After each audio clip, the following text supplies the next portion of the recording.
mais ou menos como que vai ser. A gente vai ter uma estrutura de fala, que a Emily vai falar um pouquinho, a Monja Cohen vai falar um pouquinho, e depois vai ter uma abertura para a gente trocar para perguntas. Então, nesse último momento, a gente usa mais o chat. Durante as falas, a ideia é mais prestar atenção nas falas, só que se vocês tiverem algum problema técnico, aí vocês podem ir no chat e falar comigo privado. Então, lá onde tem, no bate-papo, tem lá, aí às vezes está todo. Você clica lá, vai abrir a lista de participantes e você fala com o Chico Lima, que sou eu, se alguém estiver tendo algum problema. A gente pede que vocês mantenham a câmera aberta durante as falas, né, para que a gente possa se ver, mas se a tua conexão estiver um pouco ruim, se estiver cortando som, cortando vídeo, fecha a sua câmera, que pode ser uma boa para ajudar na sua conexão. Esse evento ele vai ser gravado, ele está sendo gravado, então se você tiver algum incômodo de aparecer na gravação, é só ficar com a sua câmera fechada. E acho que é isso, né, Vitor? Aí o Vitor vai explicar melhor, então a gente já dá início. Obrigado. Bom, obrigado, Chico. Muito obrigado, Monja Cohen, por disponibilizar um pouco do seu tempo aqui para estar junto conosco. Querida Emily Sugai, hoje o encontro, para mim, é uma grande alegria. Ele vai coroar uma série de encontros desse grupo, que é o Produção Imprensa Dança, que é um grupo que foi criado há 3 anos para pensar estratégias relacionadas às áreas tanto das pessoas que dançam, os artistas, produtores, enfim, toda a cadeia aí. A gente fazia encontros presenciais mensais para pensar essas estratégias. E aí, com o advento da crise sanitária, a gente adaptou aqui para a plataforma digital. Então, esse encontro de hoje, que tem como tema Vazio é Forma, Forma é Vazio, que é um trecho do Sutra do Coração da Grande Sabedoria Completa, que eu, inclusive, passei para vocês por e-mail, acredito que a maior parte deva ter recebido, a versão do Sutra em português, traduzido pela Monja Cohen Roshi, que a gente disponibilizou através do site do Zendo Brasil. Mas esse terceiro encontro de hoje, ele vai coroar uma série de encontros que a gente fez esse mês de março com o tema amor.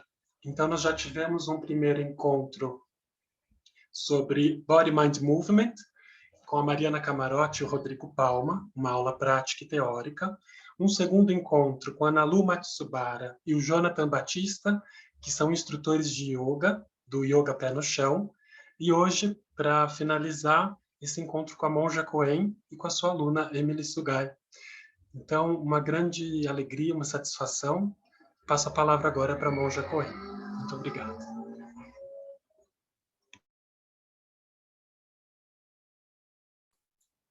Gostaria de tomar a palavra antes da Roshi Sama. É muita honra tê-la aqui conosco. Agradecer a presença de todos vocês e agradecer ao Vitor pela ideia, por estar reunindo todos nós. Uma parte das pessoas me conhece, outras não. Eu sou coreógrafa, dançarina Butô, performer e praticante da comunidade Zen Budista. A minha fala do coração seria uma dança, mas como isso não é possível, eu preparei uma coisa para vocês.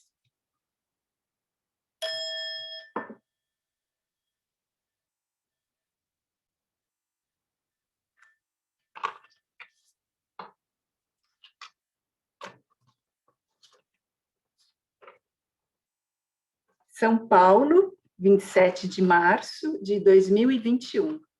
Querida Rita, sempre me lembro da gente, 2 meninas de 5 anos brincando no quintal de dançar.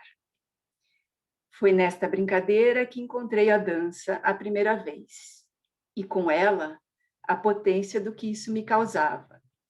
Um movimento ingênuo, espontâneo, mas uma imediata mudança de estado corporal. Uma espécie de epifania, que encontrei de forma intuitiva. Como as palavras não saíam de minha boca, elas atravessavam meu corpo, um tanto carregada de energia e intensidades. Considero minha primeira performance, em 1970, com você. Anos depois, fui redescoberta por um professor bailarino, Armando Duarte, da Companhia Cisne Negro.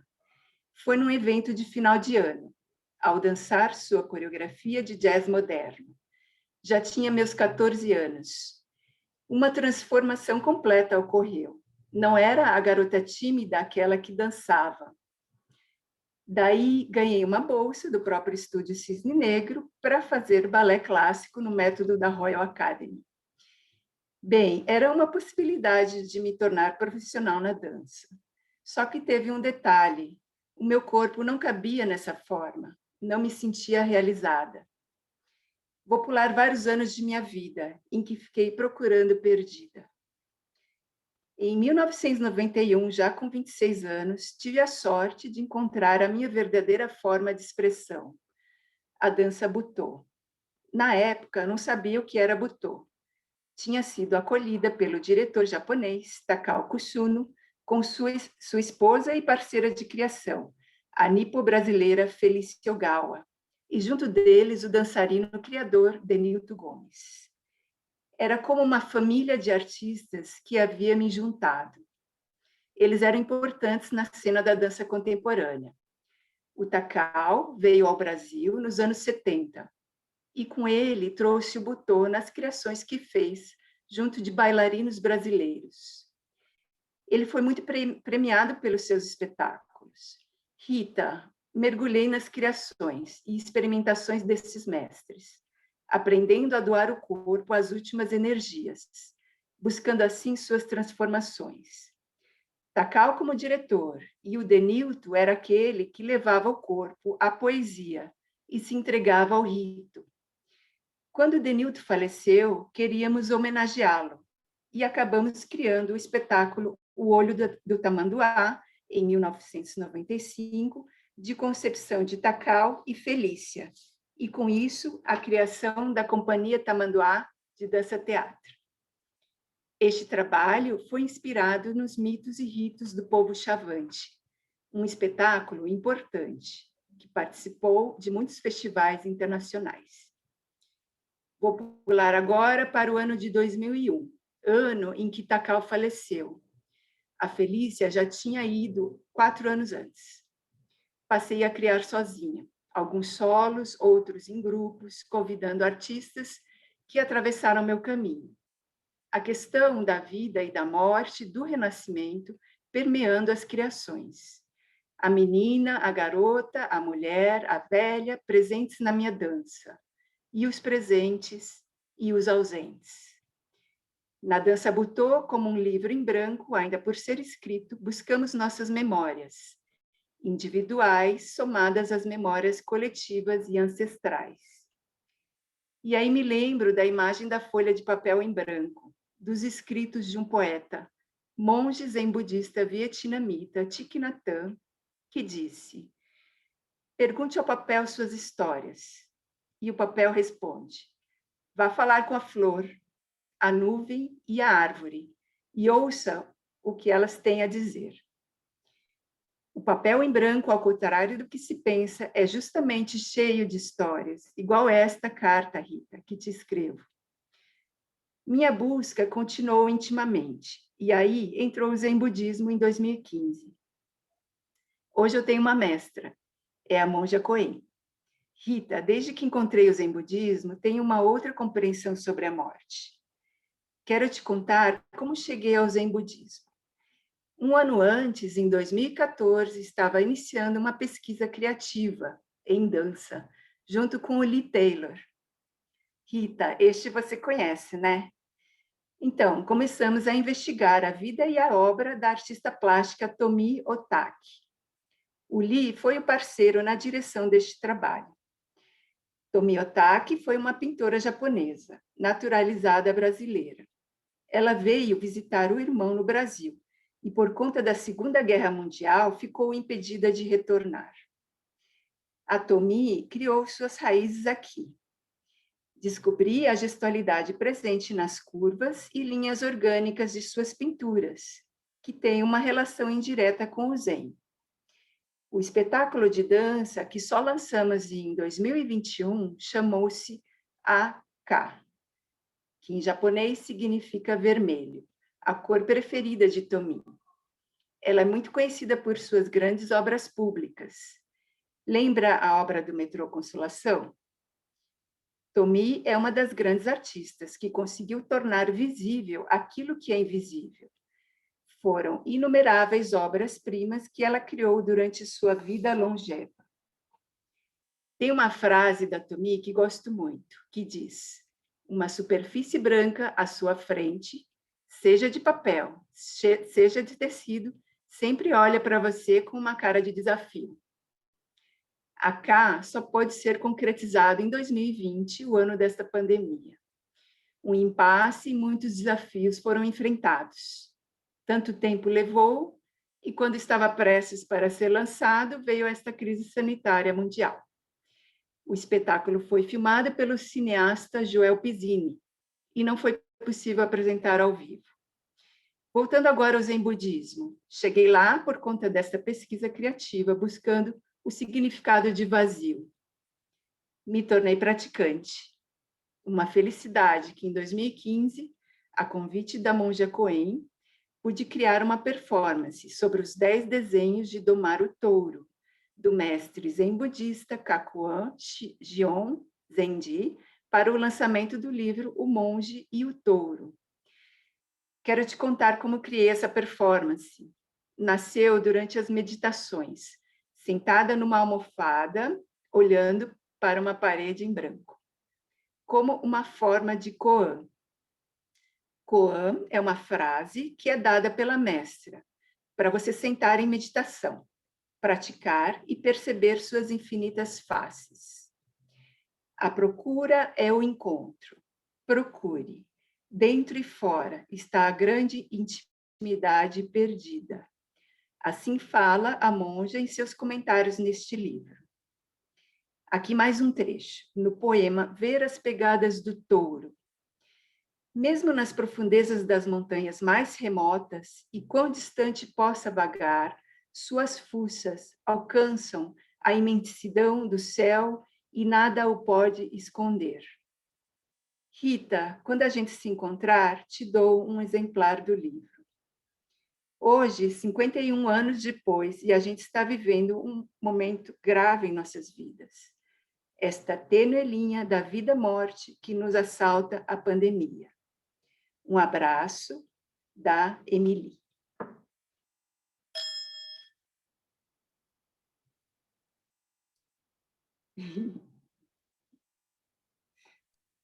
Muito obrigada por compartilhar, que lindo. Que lindo, que lindo. Eu conheci Emily quando eu fui assistir um filme japonês que a Fundação Japão tinha trazido para São Paulo, um cinema na Rua Augusta. O Jô Takahashi, que era responsável pela parte artística da Casa Japão, da Fundação Japão, me convidou. Eu cheguei, estava lotado, não tinha onde sentar, sentei no chão, no meio dos corredores, né? E, de repente, entra este ser, ela começa a andar no palco, e todos ficamos com a respiração suspensa.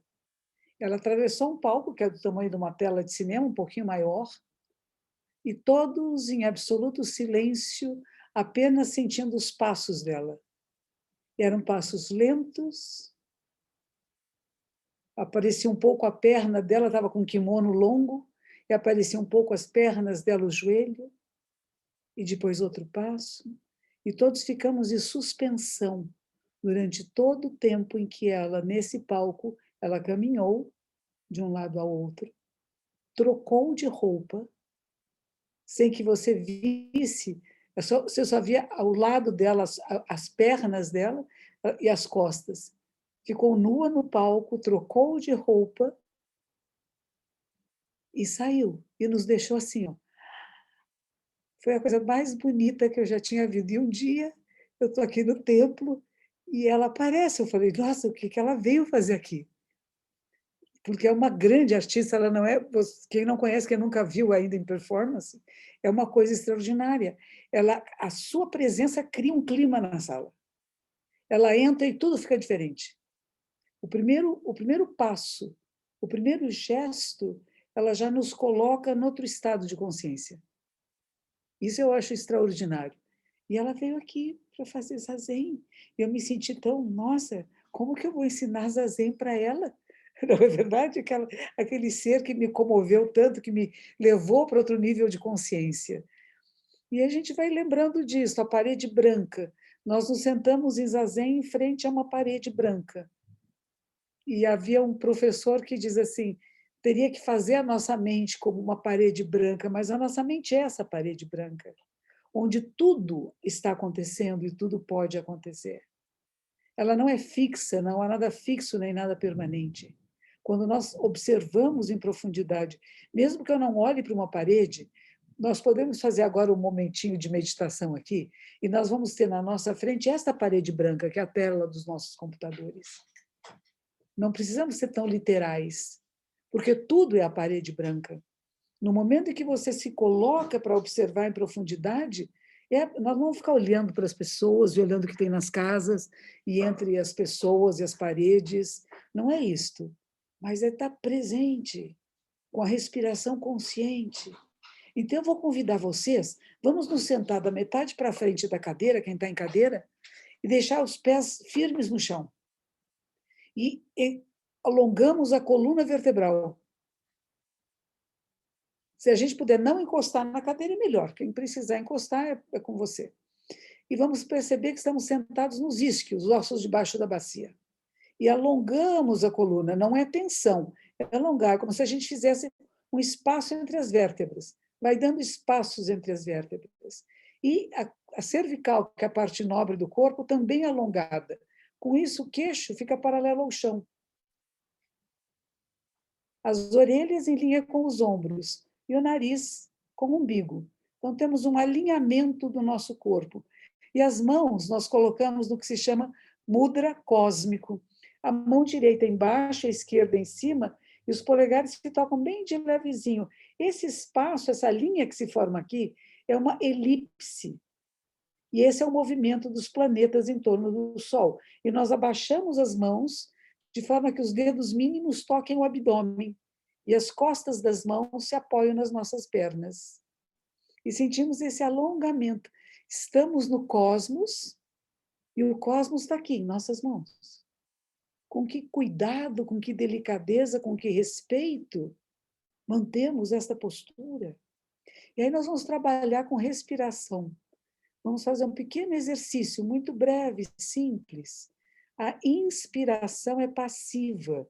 Ninguém vai puxar o ar para dentro. Observamos que, ao abrir a caixa torácica, com a expansão da caixa torácica, o ar entra. Mas a expiração vai ser ativa. Nós vamos abrir a glote e nós vamos fazer um som ao expirar. Mas essa expiração ativa é o mais lenta possível e o mais longo possível que nós possamos fazer. Então, vamos experimentar juntos. Inspiramos.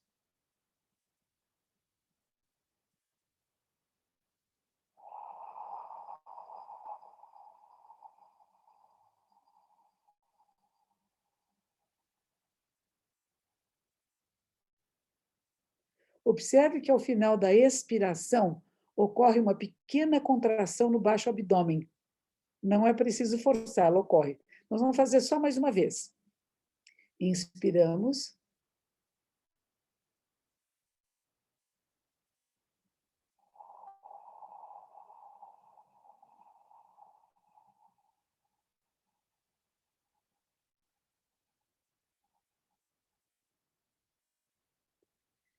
Fechamos os lábios e colocamos a ponta da língua no céu da boca, atrás dos dentes frontais. Ela só toca de leve, mas a boca fechada. E agora, quem puder, vai respirar apenas pelas narinas. E observe como está respirando agora.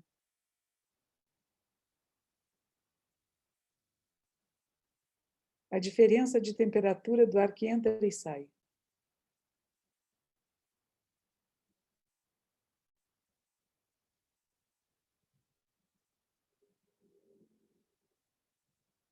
Ouvimos todos os sons.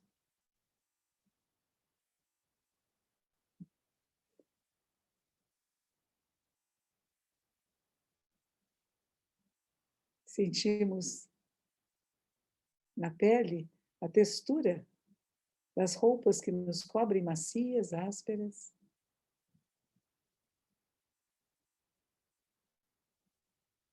Há odores na nossa sala.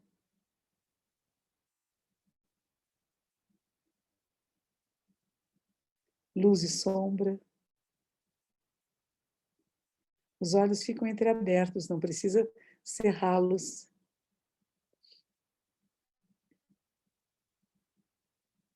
E observamos a mente. Há pensamentos, não pensamentos.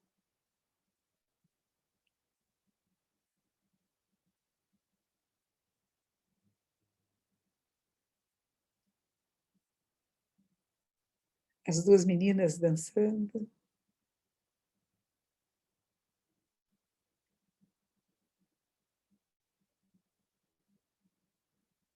Espaços.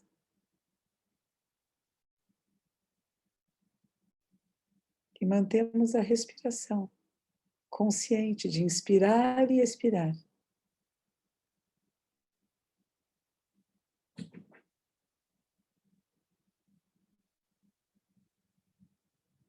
E voltamos a atenção à respiração nas narinas, a diferença de temperatura do ar que entra, o ar que sai. A Fernanda está espantando pernilongos. E nós podemos colocar as mãos palma com palma e agradecer. Ai, ai. Isso é só o princípio do que seria o processo meditativo, né? Ele começa por aí, começa com uma postura física, o corpo é importante. O nosso corpo, ele manifesta, como ela falou, a dança, ela foi descobrir que ela fala através da dança, através do movimento, não é isso que a Sugai fala, a Shundosan, ela tem um nome budista, Shundosan. Ela fez várias apresentações para nós, várias performances, muito bonitas, todas maravilhosas. Essa do monge touro que ela mencionou é uma joia. É uma joia surpreendente, né? Ela é o monge, ela é o touro, ela é tudo, ela é todo o cenário. O cenário é ela, um banquinho e uma corda, uma coisa extraordinária, né? E a luz e a sombra que vai se fazendo. Então, essa percepção que às vezes nós não temos de onde nós estamos e da realidade no qual estamos inseridos. Quando a gente olha, por exemplo, agora, estamos olhando para essa tela, tem 5 telas aqui, mas eu estou na tela 1, por exemplo. E eu posso olhar as pessoas na tela e eu vejo o que tem atrás de cada um de nós. Eu não vejo só a pessoa, não é? Tem um quadro atrás da Denise, o Plínio, eu vejo o teto do Plínio, lá tem um lustre no teto dele. Enfim, de cada um de nós, não tem só a pessoa que está aí, mas a pessoa está dentro de um quadro. E esse quadro tem várias imagens, mas tem vários espaços vazios. E nós geralmente não observamos os espaços, porque no Japão a gente vai falar aida ou ma, como é importante aquilo que está entre uma coisa e outra, entre um objeto e outro. Mas o mais interessante é pensar que todos os objetos são o vazio. Porque eu vou dizer, não, existe um vazio entre o espaço da cabeça da Silô e aquela mesa ou aquele armário que está atrás, são espaços. Mas tudo que está em cada tela dessas é forma, vazio, e vazio, forma. Porque nada tem uma autoidentidade substancial, independente e separada. Nada tem uma autoidentidade substancial, que você pega, que tem a substância, que seja independente e separada do resto. O nosso corpo humano, ele existe, esse organismo vivo, ele interdepende de inúmeras outras formas de vida, sem as quais não sobrevive. Quando nós falamos de sustentabilidade, meio ambiente, nós estamos falando da vida, da nossa vida humana. Porque a nossa vida humana depende das outras formas de vida. O nosso corpo físico, ele é feito um pouco daquilo que veio da nossa ancestralidade, uma genética ancestral, um DNA de milhões de anos, que está vivo aqui em nós agora, e, ao mesmo tempo, das experiências que passamos e que vão nos transformando. As minhas mãos de agora, olha que bonitinhas, também tortinhas, né? Elas não são as mãos da menina que eu conheci. Eu conheci uma menina também, com 5 anos, com 7 anos. Né? Essa menina, e eu fiquei lembrando que a minha irmã, a gente brincava muito, eu tenho uma irmã mais velha, 2 anos mais velha, brincávamos muito nós duas em casa, principalmente quando minha mãe saía. Minha mãe trabalhava, era professora, pedagoga, trabalhava no Ministério da Educação, visitando colégios, vendo se os professores sabiam ensinar, coisas do gênero. Né? E nós ficávamos em casa na farra, né, as duas. Mas a farra era o seguinte, a minha irmã me punha sentada numa cadeira alta, que era quase um trono, porque eu era rainha. E eu tinha que ficar sentada naquela cadeira, e enquanto ela brincava, ela fazia tudo, porque a minha função era ser a rainha, e não se mexa, fique quieta aí. Eu falei, acho que foi aí que eu comecei a meditar. Eu era obrigada a ficar sentada na cadeira, enquanto ela era todos os outros personagens. Ela vinha, voltava a fazer as coisas, eu queria me levar. Não, rainha não faz nada, só fica sentada.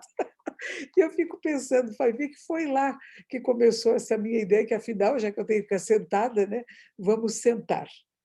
E a palavra zazen quer dizer sentar em zen, sentar em meditação.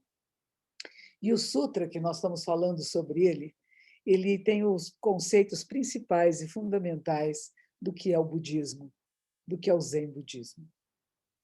Começa falando, vocês receberam, né? Começa falando de Avalokitesvara Bodhisattva, Kanzeon Bodhisattva. Eu usei a terminologia japonesa. A minha ordem veio do Japão.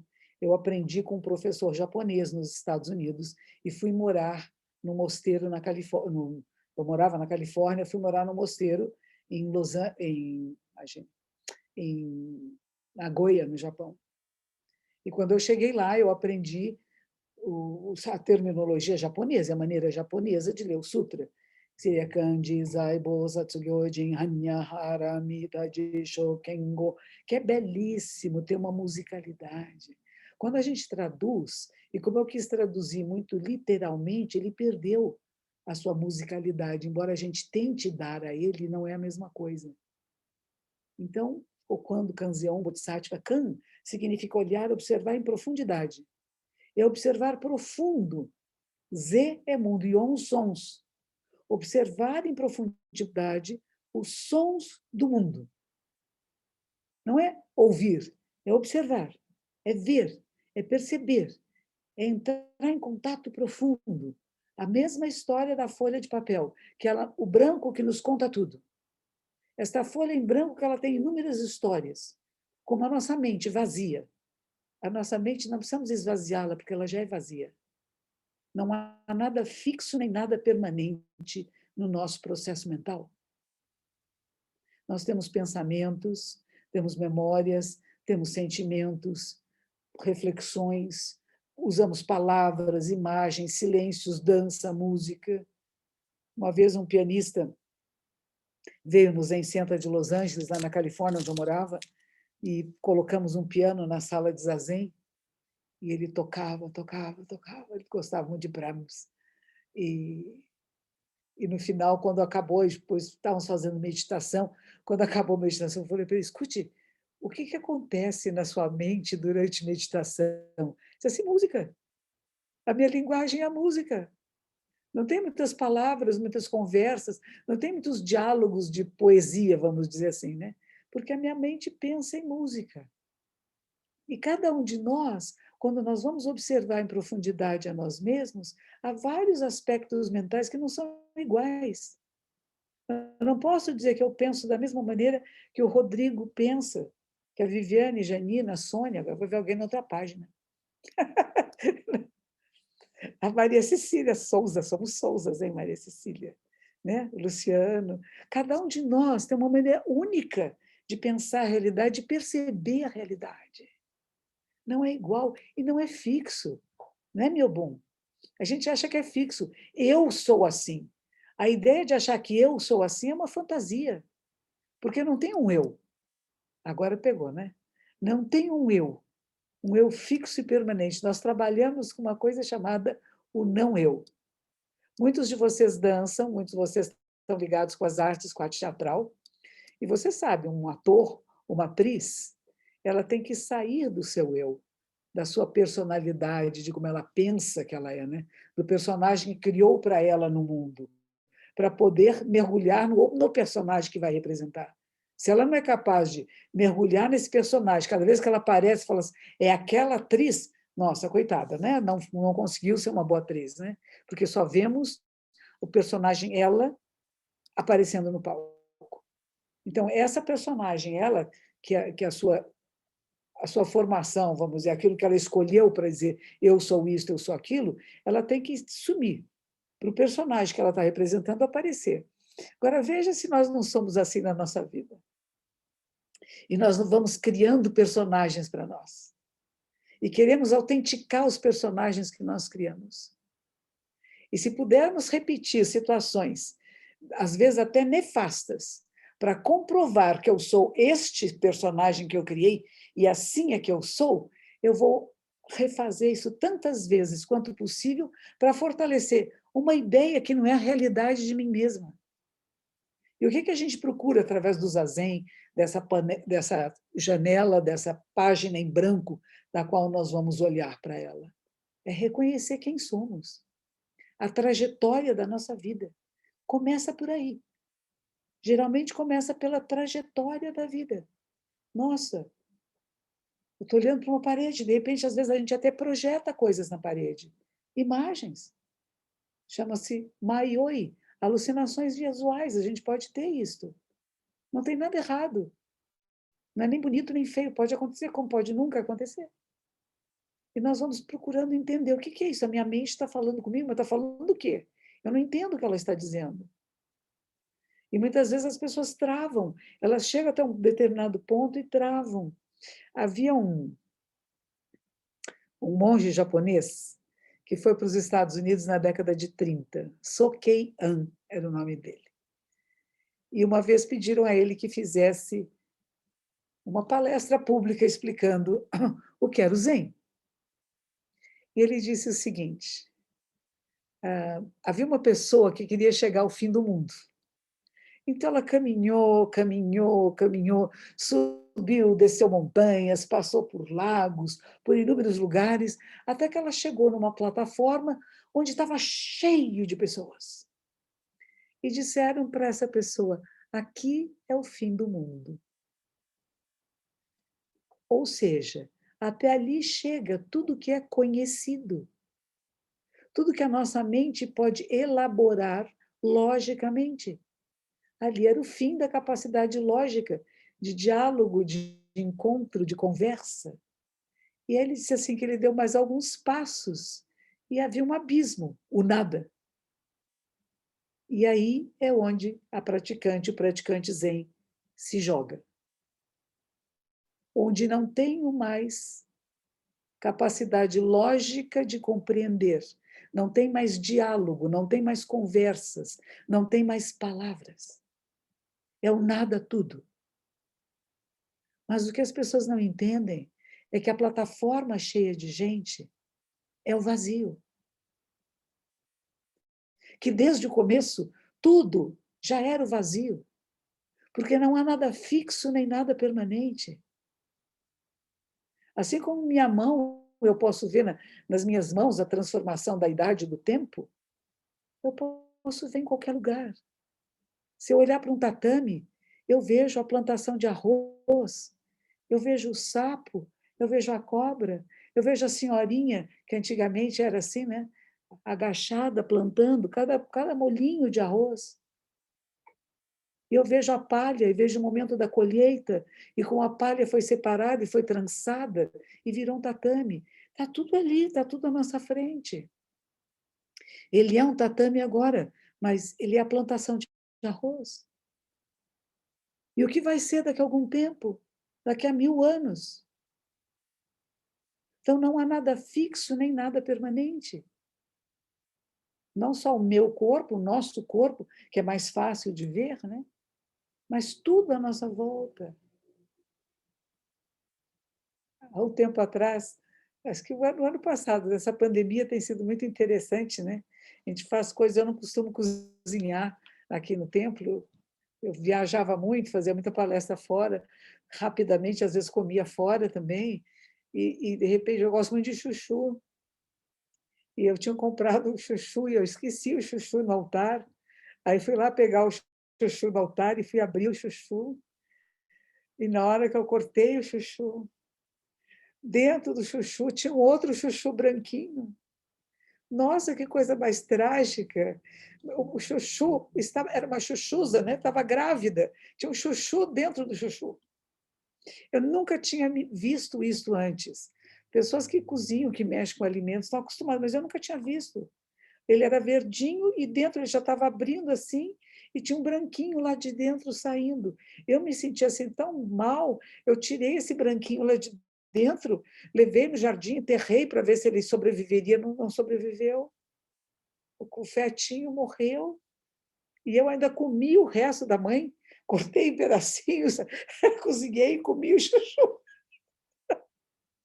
Mas o que eu achei fabuloso, e é uma coisa que a gente sabe que está acontecendo o tempo todo, mas não se dá, não faz o que Kanzeon faz, que é olhar em profundidade, é perceber que tudo está vivo e tudo está em movimento. Não há nada parado, não há nada estático. O nosso fundador no Japão dizia: as montanhas estão se movendo. As montanhas estão em movimento. Tudo está em movimento. O chuchu está em movimento. Ele não é um chuchu, uma coisa separada. Ele é de um que gera outro e que gera outro, mas nunca é o mesmo. E quando nós falamos de nós, seres humanos, nós somos a vida do planeta. E se neste momento nós temos essa forma, esse corpo físico, ele também é transitório. Assim como nossos pensamentos, as nossas ideias da vida e da realidade. Não há nada fixo, nada permanente, e ao mesmo tempo tudo está interligado, interconectado. Essa pandemia foi uma joia, né, para nos tornar real alguma coisa que nós sabemos, mas que esquecemos e não pensamos nela. Antigamente se falava, se uma borboleta bater asas na China, mudará o clima em Manaus. Mudou. Mudou toda a vida em Manaus. De um pequeno coronavírus que começou lá em Wuhan, na China, que está viajando e está se modificando. Ele não é mais o mesmo. E fizemos uma vacina para um que não existe mais. Não é maravilhoso? A gente demorou tanto para fazer. Demorou tanto, não. Fomos rapidíssimos. Em um ano fizemos uma vacina que já está ficando obsoleta, porque o vírus é mais rápido, a vida é mais rápida, ela está em movimento, ela está se transformando, se adaptando. E está querendo mais, está se reproduzindo mais, não é? E querendo mais hospedeiros, que somos nós. Só que alguns de nós não temos capacidade de hospedar o vírus. E ficamos muito doentes e podemos morrer. Outros não têm nada. Não sentem nada, não têm doença nenhuma. E entre não ter nada e morrer, há toda uma nuance de possibilidades. Mas a nossa vida não é sempre assim. Só que agora nós tivemos que ficar em casa. E alguns acharam muito triste ficar em casa. Porque as pessoas que não gostam de conviver consigo mesma. E não conseguem perceber que dentro de você existe todo o universo. Todas as possibilidades estão na nossa mente, no nosso corpo. É interessante, falam para nós que temos que fazer exercício em casa, né? E outro dia tinha um bailarino dando uma entrevista também, ele dizia assim, a melhor coisa que nós podemos fazer em casa é dançar. Porque quando você dança, você mexe o corpo todo. Você faz movimentos para a direita, para a esquerda, para frente, para trás. Fazer movimentos livres, uma dança livre. Se vocês já viram o Butô, se vocês já viram a Sugai-san ou qualquer outro grande dançarino de Butô, vocês podem ver que é interessante ter uma consciência de cada dedinho, de cada gesto. Ele nos leva para um lugar diferente. Não é uma coisa rápida, assim, correndo, né? É diferente. É a consciência do corpo e você transforma isso num linguajar, numa maneira de se comunicar, de transmitir emoções, sensações, percepções e conexões neurais. Então, quando estamos observando em profundidade, nós vemos muito mais, nós sentimos muito mais.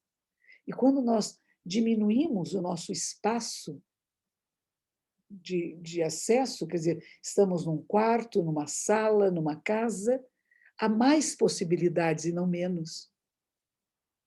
Nós estamos acostumados a ter distrações. Quero me distrair. Não, não queira se distrair. Queira viver sua vida. Esse cada instante, que é breve, é único. E na hora que eu falo instante, ele já foi, acabou. Nós falamos vivo agora, mas que agora é esse? Porque na hora que eu falo agora, ele já passou. E, ao mesmo tempo, nós estamos presentes no que estamos fazendo. E, de novo, nós voltamos com a respiração consciente. Todos os nossos estados emocionais têm a ver com o nosso processo respiratório. Não é? Tinha uma peça, uma vez que eu fui assistir, a atriz começava sentada numa poltrona, e ela começava só a respirar. Você falava, nossa, vai ter uma coisa aqui agora, né? Nós reconhecemos, por quê? Porque somos humanos. Não somos iguais, mas somos semelhantes. E perceber que quando a gente fala a forma é vazio, é tão interessante. Uma pessoa perguntar o que é isso, né? É o celular, né? Não, não é um celular. Se você disser que é um celular, você apanha. Por que você reduz isso a um celular? Ele é feito de quantas milhões de partes? Quantas memórias? Sendo que nenhuma delas em si é o celular. Ele é um conjunto de uma porção de tecnologia que copia a mente humana. Sendo que nós temos um cérebro com uma capacidade muito maior do que somar e subtrair, estamos usando quase que só para somar e subtrair. E aí que entra a arte, né? Que nos coloca num outro plano, um outro plano de existência. Não é só somar e subtrair, não é só falar, não é só contar a história, é tornar-se, né? Quando você se torna um momento, você se torna a ação, você se torna o movimento, você se torna o vento. Há uma história antiga também, duas histórias que eu gosto muito. A Sugai-san falou do Koan, quando a pessoa está meio travada no seu processo de autoconhecimento, que o autoconhecimento tem que transcender o eu. Não é que eu vou ficar sentada só pensando na minha vida, no meu umbiguinho, né? Meu pai, minha mãe, meu avô, o que aconteceu. Isso faz parte, mas tem que ser muito mais do que isso. O que é vida? O que é morte? O que estamos fazendo aqui? Como é que eu uso essa energia vital que agora pulsa nesse meu corpo, nesse DNA tão antigo que continua, que é o sobrevivente, tantos outros morreram, o meu está aqui, o que eu faço com isso? Né? Como é que eu uso essa energia vital? Não para vantagens pessoais, isso é muito pequeno. Né? Então, a gente acaba vivendo por um voto, né? Por um compromisso de alguma coisa que seja maior do que nós. Qual é o legado que nós vamos deixar? Qual é a tradição na qual nós reconhecemos como alguma coisa que tem a ver comigo e a qual eu dedico a minha existência para que ela não desapareça, para que ela tenha continuidade? Tanto na dança, na arte cênica, na pintura, na literatura, na poesia, na ciência. O que é a ciência? Se não uma geração que leva adiante o que a outra geração. Uma geração chegou até aqui, nós pegamos essa experiência e vamos adiante com ela, não vamos começar tudo de novo. Nós acreditamos naquilo que já foi feito e usamos essa experiência para dar continuidade. A vida humana e a morte humana, nós comparamos um pouco a isto, né? Como o mar e as ondas. Hoje está tendo agora lá em Nazaré, em Portugal, tem as ondas gigantescas, que eles não são capazes nem de medir a altura da onda, a onda do mar. Eles pegam o surfista que está lá, que fica desse tamanho assim, imaginam quanto surf... Porque se o surfista não estiver no meio da onda, ninguém sabe o tamanho da onda. Então, pega o surfista e vai medindo quantos surfistas tem para ter uma ideia da altura da onda. É uma loucura isso, né? E as pessoas vão lá e alguns morrem, saem aleijados, e outros surfam, né? Alguns desistem. Mas a gente fala que cada vida nossa é como uma onda no mar. Mas tudo que existe é mar, é água salgada. Prótons, elétrons e nêutrons. As causas e condições se manifestam e formam uma onda, que pode ser uma daquelas ondas lá de Nazaré, pode ser uma marolinha, tanto faz. E a onda tem o seu movimento, as causas e condições que fazem com que ela se mova, e ela vai acabar, muitas delas morrem na praia, outras não morrem nem na praia, morrem lá no meio do mar mesmo, né? Mas o movimento desta onda vai gerar uma outra onda, que nunca é a mesma. Não é a mesma. Por isso dizemos que nada tem uma autoidentidade substancial, independente e separada. A única maneira que nós nos manifestamos é porque houve ondas antes de nós, que criaram causas e condições para que nós fôssemos gerados e que nós surgíssemos. E quando surgimos, nós não paramos de nos transformar. E a nossa onda, ela tem etapas. E chegará um momento em que ela termina. Alguns vão terminar lá na praia, branquinha, né?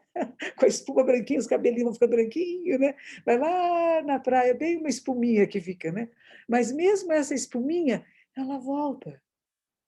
E nunca deixa de ser água salgada. Mas não é mais a mesma.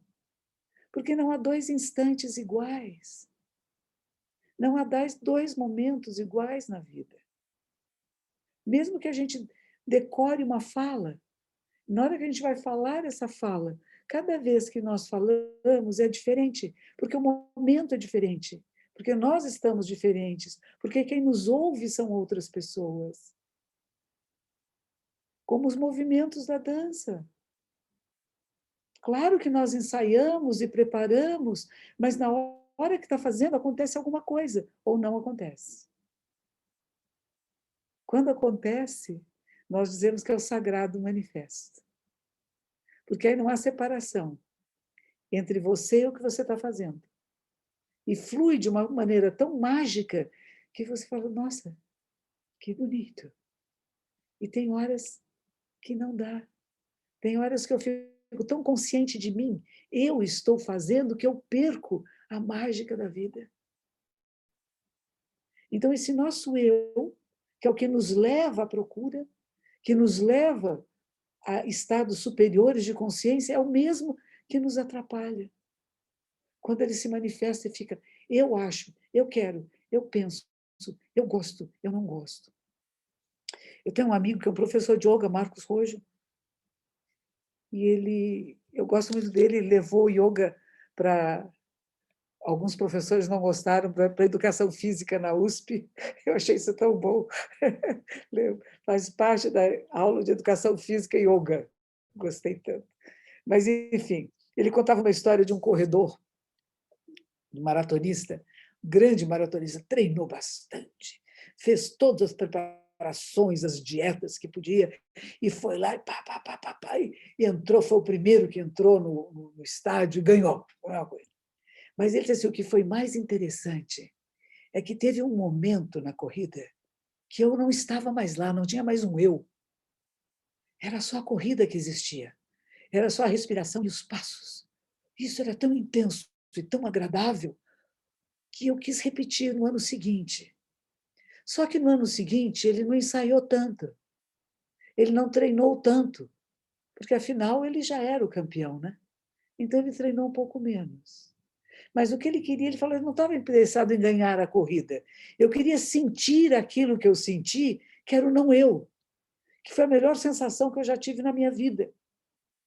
E lá ele foi. Foi mais difícil. Não tinha praticado tanto, não estava tão saudável quanto estava o ano anterior. Mas, de repente, ele começou a entrar naquele estado. E aí tinha um telão na entrada do estádio. E ele olhou para o telão para ver se vinha alguém atrás dele. E no momento que ele olhou para o telão, ele perdeu. Ele perdeu aquele estado, não é a corrida não era importante. O estado de plenitude, de não separação. Eu, o outro, e tudo que acontece é um corpo só, é uma vida só. Isto, a gente vai falar que forma é vazio, vazio é forma, porque não dá para pegar isto. Essa sensação, essa experiência de pertencimento, de não eu, tudo sou eu e eu sou esse todo, mas se eu prestar atenção, é que eu estou tendo uma experiência de eu e o todo, eu perdeu, não chega lá. Quando a pessoa está muito à procura de uma experiência mística, eu quero ter essa experiência mística, não tem, não vai ter, trava, porque eu criei uma ideia do que é a experiência mística, e a experiência mística não é nada, é você agora aqui sentado, é a sua vida, como ela é. É o vento no cabelinho dela, como é que ela chama, da Edith? Olha o vento no cabelo da Edith. E aí tem uma história que eu gosto, que perguntava assim, tinha um grupo de monges que estavam procurando o caminho, a verdade e tal. Aí estavam viajando para vários lugares, chegaram no mosteiro para falar com o abade, né? O abade vai resolver nossas dúvidas. Só que, como eles chegaram fora de horas, eles não podiam subir para o mosteiro, eles tinham que ficar numa recepção e lá eles iam passar a noite. E tinha uma monja que cuidava da recepção, ela estava lá servindo para eles uma sopa, alguma coisa, e viu a discussão deles, né? E um deles dizia assim, é a bandeira que está se mexendo. Os outros diziam assim, não, é o vento que mexe a bandeira. Mas é o vento que mexe a bandeira ou a bandeira que se mexe? Quem mexe, o vento ou a bandeira? E nisso estavam ficando bravos uns com os outros. Sabe como as pessoas ficam bravas durante a pandemia, morando juntas e brigando por bobagem? Assim, é o vento que está mexendo, é o cabelo que mexe, é o vento que mexe o cabelo. Quer dizer, o que está acontecendo? Né? Está dividindo a realidade em pedaços.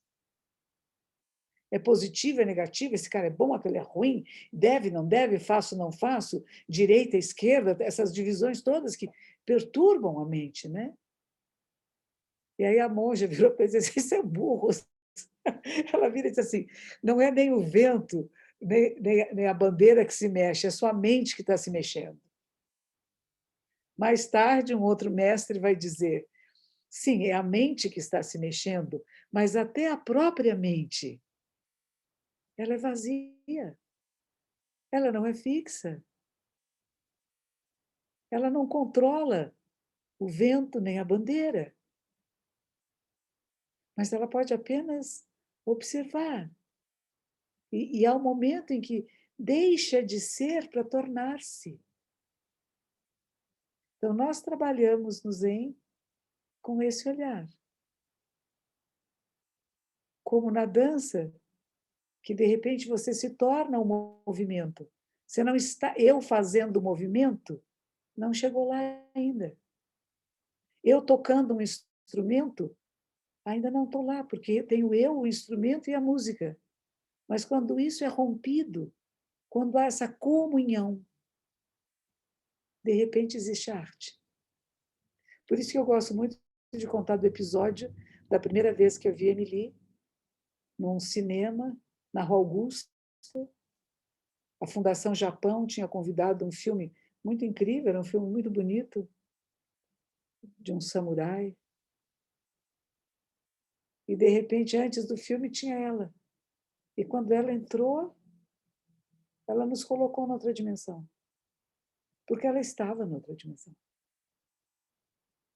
E nós podemos levar as pessoas para esse lugar, que é o lugar sagrado, que é o lugar da comunhão, de estar junto, de respirar junto. E aí não tinha mais um eu. Nem o dela, nem o nosso. Nós todos nos tornamos apenas um movimento. E acompanhamos. E estávamos juntos. E ninguém sabe quanto tempo durou, porque o tempo já não era importante. Então não há nada fixo, permanente, e ao mesmo tempo somos esse movimento. Quando a gente consegue se soltar e tornar-se a vida como ela é.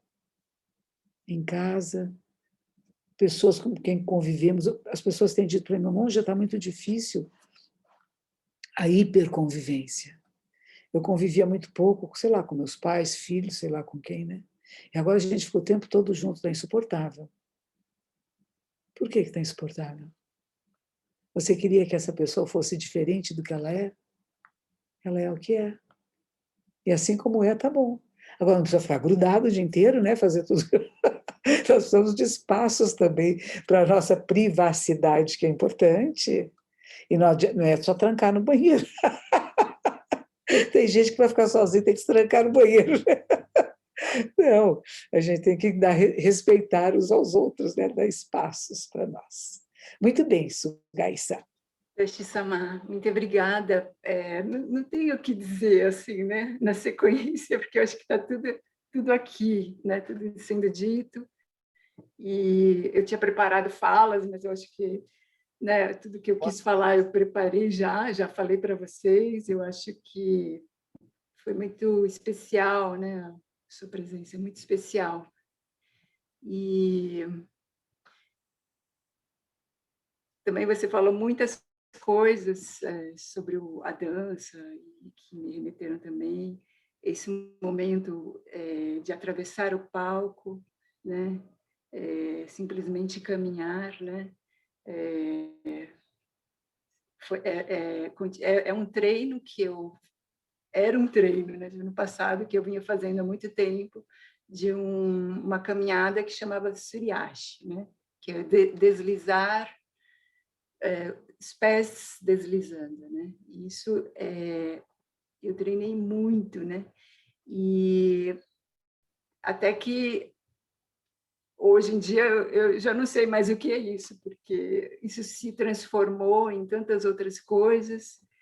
O meu corpo já não é o mesmo, eu não me imagino mais fazendo aquele tipo de caminhada, e sempre aquela vontade de né, daquele momento especial que a gente quer que se repita, né? Então isso também é algo que eu fui aprendendo. Eu falei não, né, essas coisas não se repetem. Mas aí vinha de novo, né? Quando eu dancei dentro do templo para acho que 12 pessoas, também era o monge e o touro, né?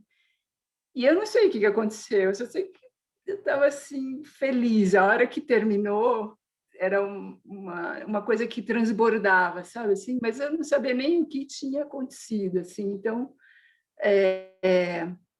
e aí essas coisas foram acontecendo também, né, na minha trajetória. Mas eu acho que o mais importante disso tudo é o sentar em zazen, esse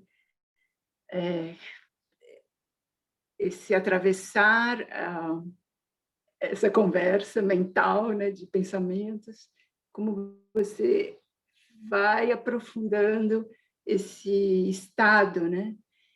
E aí também me parece a mim, né, uma pesquisa assim de como trazer isso novamente para o corpo, para a dança, né?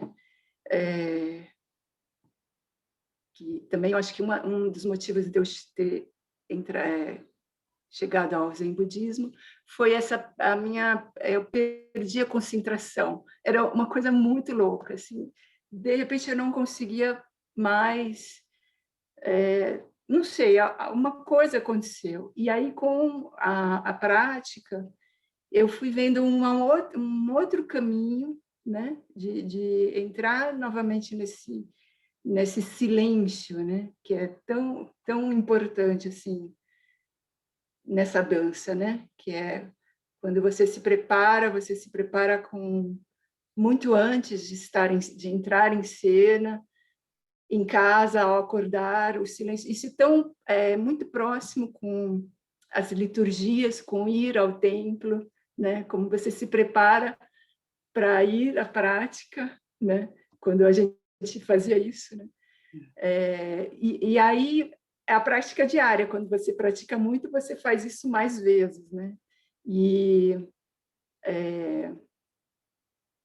Então acho que esse caminho que foi que o monge Yotaro me mostrou. Ah, Esse livro esse livro é especial, que foi o que eu li para vocês, um trechinho, é o monge Yotaro, e tem os comentários da monja, e logo no início, que eu acho que é a parte mais difícil, que é essa aqui, que isso conversa muito com o artista, porque às vezes os artistas, eu me incluo, são muito egocentrados, né? Ou, né? Assim, tem aquela coisa do eu muito forte, né? E aí, assim, apegamos-nos às aparências, queremos poderes, temos medo de perder, de falhar, isso é muito, muito do artista, né? Quando ele atinge algo, depois ele fica com medo, porque ele quer aquilo que aconteça de novo. E aí, então, isso tudo nas suas falas, né? Entre o amor e ódio, gritamos pelo que julgamos ser correto e repudiamos quem não concorda conosco. A confusão e a discórdia prevalecem. Como se cada um falasse uma língua diferente, deixamos de entender a nós mesmos e aos outros. Quando nos sentimos perdidos, solitários, distantes da plenitude, um pequeno raio de luz surge. Não o ignore, perceba. Eu acho que esse é um caminho, né, que eu pude praticar né, e sigo praticando, porque eu vira e mexe, a gente perde, né, essa coisa de você reencontrar, né, perder, eu acho que isso é a prática, né, você sempre retorna, e aí cada vez mais entrando nesse silêncio, assim, né, eu sinto que é um silêncio profundo. Obrigada.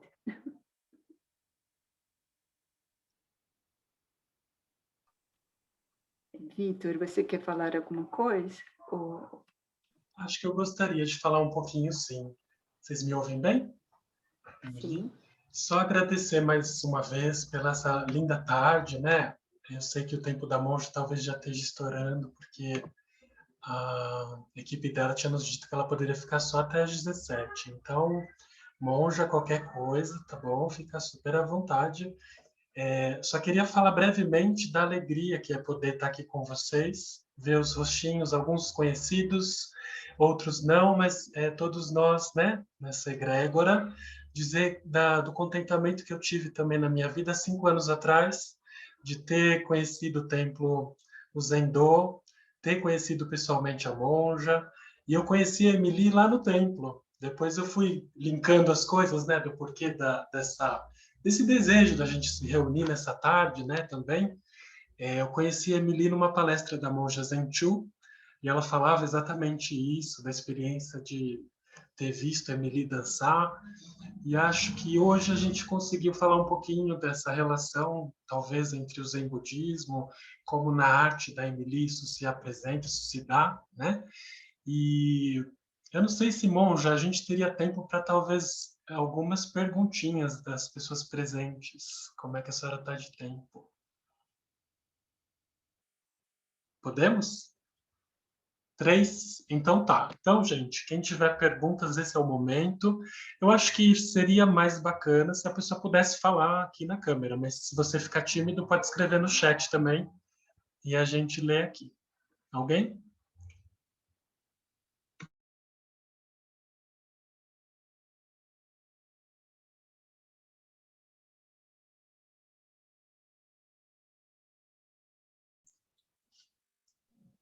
Posso fazer uma pergunta? Olá a todos. Eu gostaria de perguntar para a Emily e para a monja, no sentido de esse algocentrismo do artista, que isso para o processo criativo é um caminho muito doloroso, porque o artista geralmente ele se apega às suas próprias experiências, porque são as experiências que vão conduzindo outras experiências. Então, soltar uma experiência para dar um início a outro, isso geralmente é difícil, esse desapego. Então, assim, é o apego e a aversão ao mesmo tempo. E eu gostaria de perguntar, nesse sentido de processo criativo, como lidar com essas sensações? dentro do vazio, né? Como lidar com esse egocentrismo que faz com que a gente tenha esse contato interno aí de apego, de aversão, muitas vezes pelo processo, e, e isso é muito difícil para o artista. Luciana, eu vou responder a Xi. Obrigada pela pergunta. Pensando sobre isso, eu já sofri muito, porque sempre tinha a questão da autoria, né, uma coisa bem louca, assim, né? E aí, conhecendo o Zen e praticando, eu fui percebendo isso, da interdependência das coisas. Então, o AK, que criamos, né, que eu li para vocês, um trabalho criativo que foi feito há pouco, né, mas lá atrás, em 2014, foi sendo construído. Tanta gente passou por ele, tantas pessoas deram ideias, toques, e aí, com o passar desse tempo, que era, para mim, muito longo, porque, de todo modo, era uma construção que eu não conseguia realizar, né? Porque depende muito de verba e tal.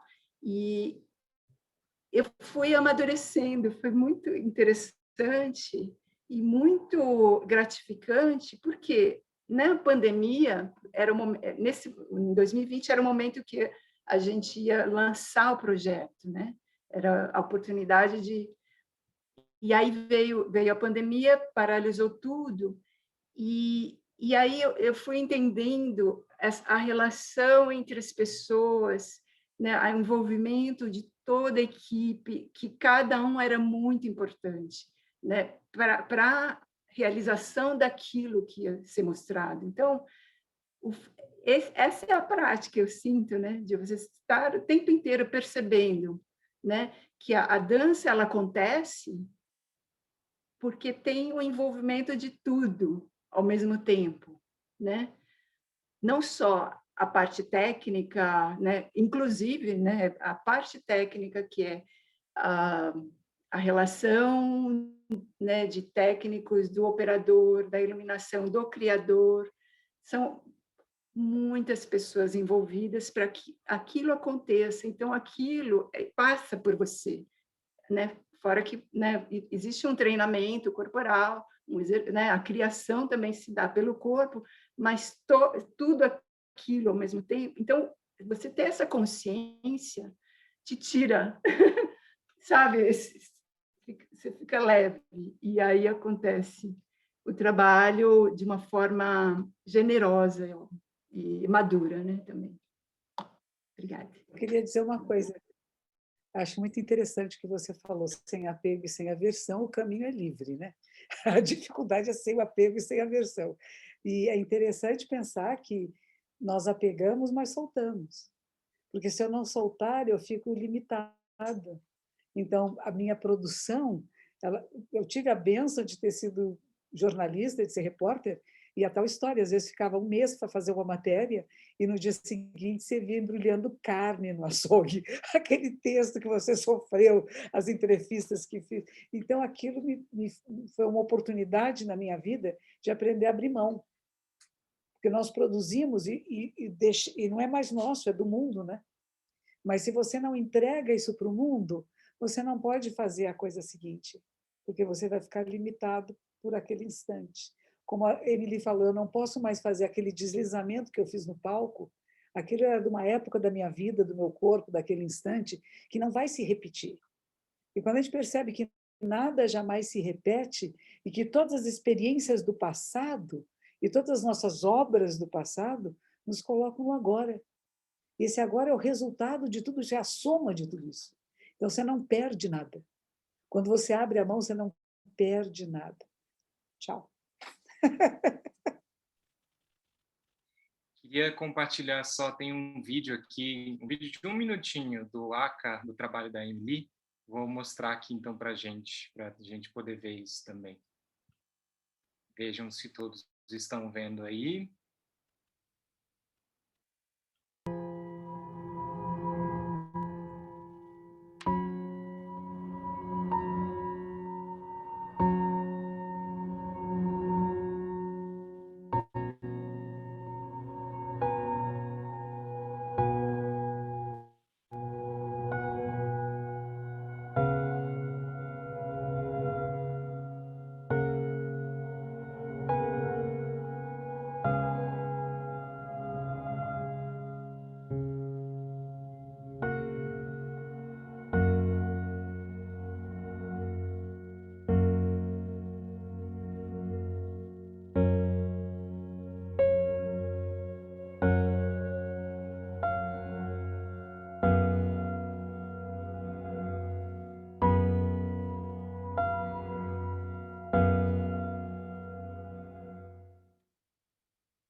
só para a gente ter um mini gostinho, né? É ficar com vontade, né? Deu vontade. E é possível assistir em algum lugar? Agora não pode mais? Como é que é? Em breve, eu estou vendo um outro canal para ver como viabilizar para as pessoas poderem ver inteiro, né? Muito bom. Sama, eu tenho uma pergunta. Uma das qualidades do Dharma, né, é a impermanência, né? Nada é permanente. Se tudo é impermanente, por que seguimos, os seres humanos, acreditando na violência e na separação como forma de se proteger? Por que que alguns seres humanos seguem a... Não todo mundo, eu não vou colocar todo mundo, mas né? De uma forma geral, nós vivemos isso. Muitas pessoas não se dão conta da impermanência, né? Muitas pessoas não se dão conta da realidade.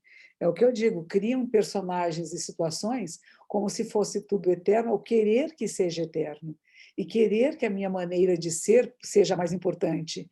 Então, eu vou ser violenta e brava com pessoas que não concordam comigo.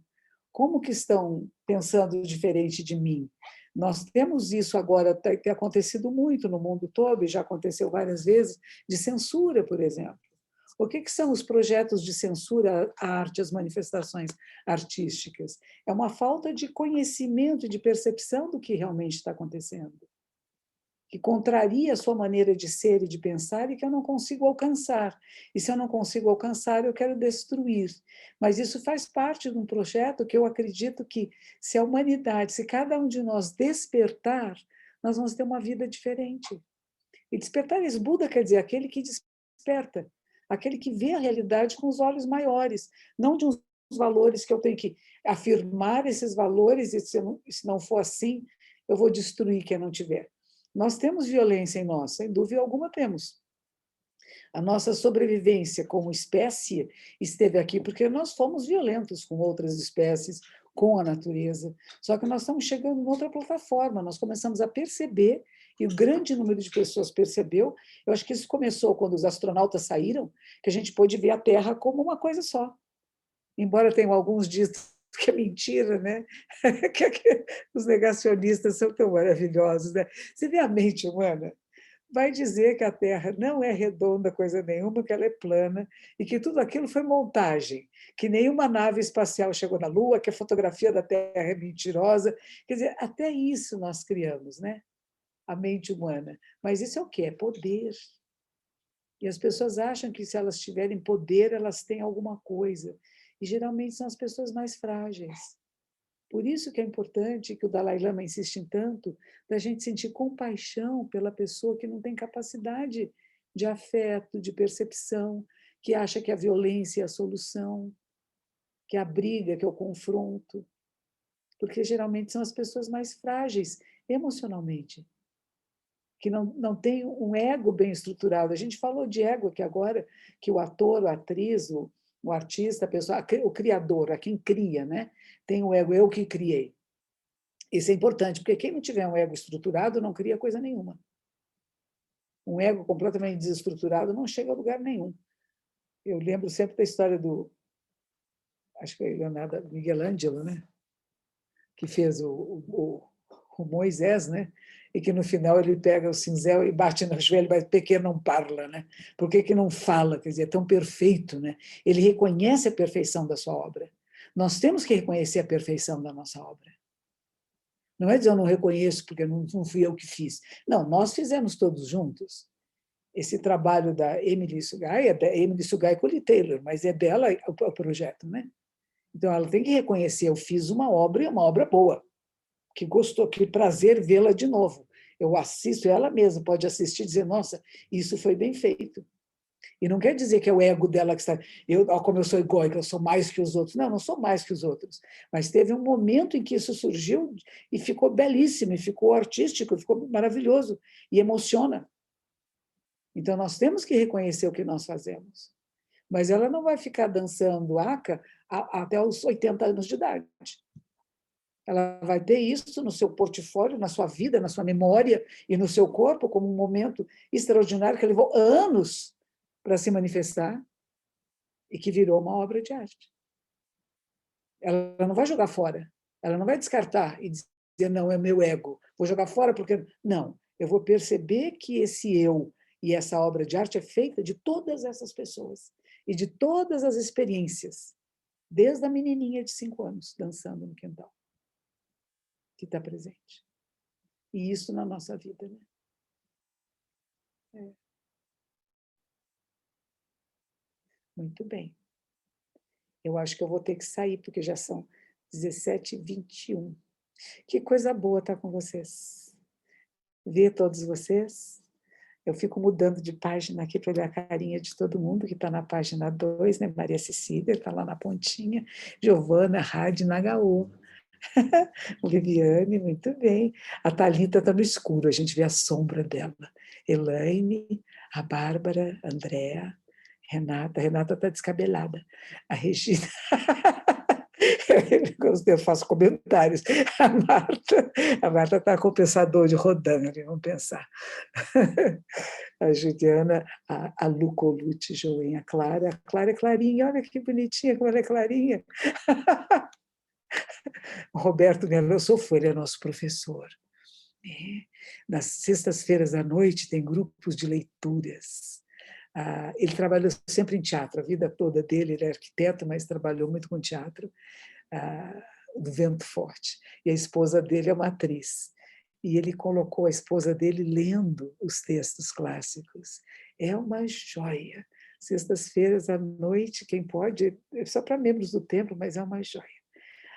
A Gleiciane Santos, muito bem, que seja protegida por todos os santos. A Milbum, oi Milbum, aí está. Regina Nelly, isso é só página 2. Agora eu vou para a página 3. Tchau, Maria Cecília. A gente é Souza, né? A Lira, que bonito, você é uma lira. De separo, muito bom. Corina e Shikura, muito bem. Temos o Japão, opa. Imagina, eles vão fazer os Jogos Olímpicos. Sem visitantes. Que medo, né? Baci Machado, muito bem, Baci, aqui estamos. Maria Cristina, Bambei.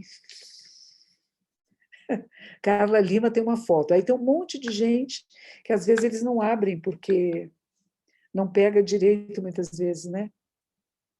Olha, Renato, tudo bem, Renato? Tudo bem aí?